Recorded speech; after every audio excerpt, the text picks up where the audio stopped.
All right, I hope you can see the graph okay.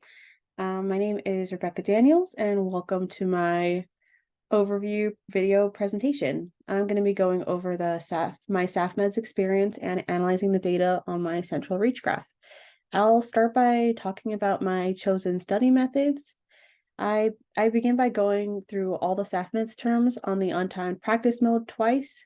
I go through all of the terms once, and then once I've done that once, I go through all the terms again that I've answered incorrectly or skipped, and this has helped me to become a lot more familiar with the cards and terms and to spend extra time on the cards that I need more work on, that I've missed or that I've skipped because I didn't know what they were.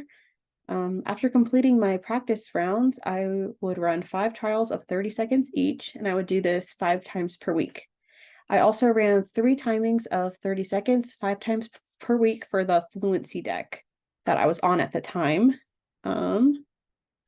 Looking at my data, it appears that from the beginning of me starting ABA 620, there has been a quick and steady upward trend on the acquisition A cell lines with typically low variability.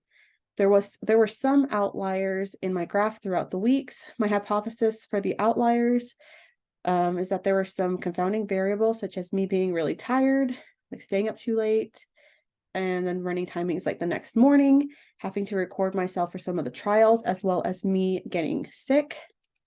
Hope you can see my mouse here. Right here, you can see this is when I stayed up too late and then ran the trials in the morning. I didn't do very well here, and then I jumped up the next time I did it, so I was feeling a lot more awake. And then right here, we can see this is when I did the first video presentation, recording myself doing the SAFMEDS, and I got really nervous, and you can see my score dipped right here. Like my last one was 23, 21, 20, kind of in that range. And then you come over here and it's 19, so it dipped down a couple points. And my fluency deck I still did well on, but the one that I recorded myself on, I got really nervous.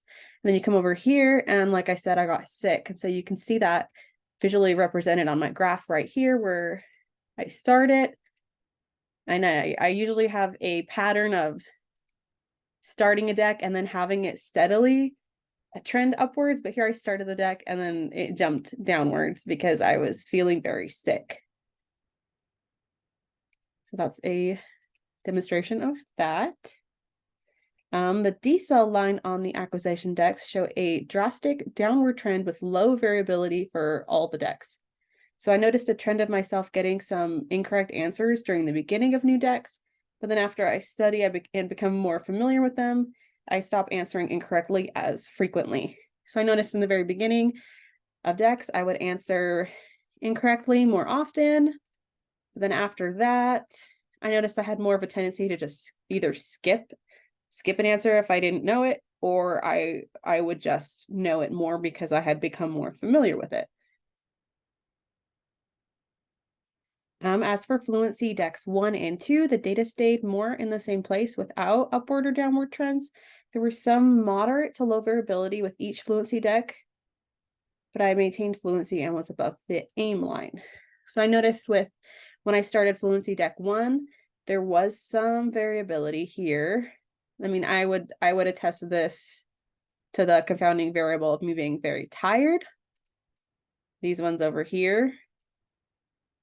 And then over here, you could see it starts to level out more. And then that variability when I did the presentation online.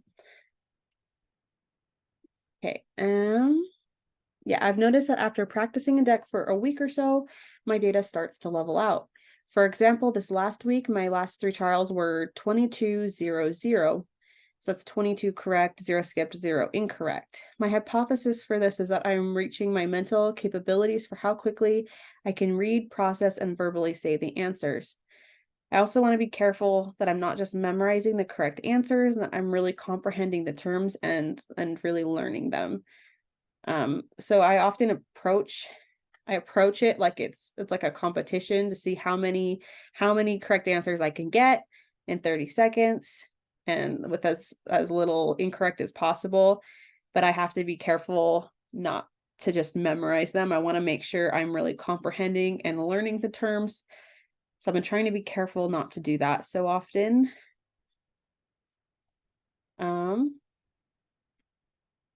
Overall, I'm really happy with my study methods, and they've proven effective by my data, and it's really fun to have a visual representation of my progress.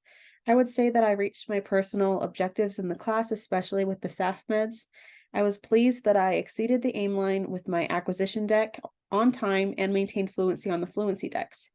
I also have a much better understanding of the terms used in the SAFMEDs after practicing with them so often. Oh, another thing I forgot to mention is that because I was concerned, I was just memorizing the answers instead of really learning the terms. If there was a term I wasn't like 100% certain on, I would Google it and I'd research the term to try to really make myself familiar with it, which isn't something I mentioned in my study method, but it is something that I've been doing. Yeah, overall, I learned a lot this semester, especially about the history and foundation of ABA and behavioral analysis. I'm really excited to continue learning more about how to become better at analyzing data, and I'm excited to keep expanding my knowledge and to learn more in classes to come.